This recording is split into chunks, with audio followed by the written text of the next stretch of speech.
بتعمل دايت وعايز حاجه تساعدك في زياده الحرق وما تحسش بالضعف او الهذلان،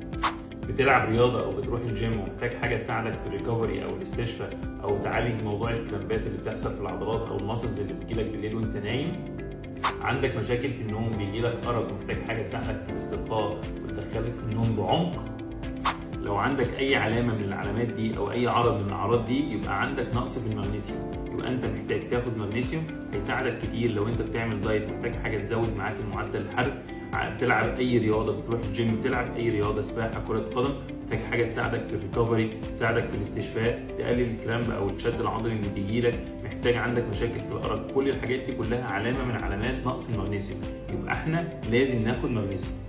النهارده بقى جايب لكم احدث منتج مغنيسيوم موجود في السوق المصري هو الفيتالوكس مغنيسيوم، وهقول لكم على مفاجاه حلوه جدا في اخر الفيديو ده. الفيتالوكس بيحتوي على 300 مللي جرام مغنيسيوم، فدي الجرعه الكافيه جدا اللي هتفيدك، سواء انت بقى واحد بتلعب رياضه، واحد بتروح الجيم، واحد بتعمل دايت، ده هيبقى الاختيار الامثل ليك.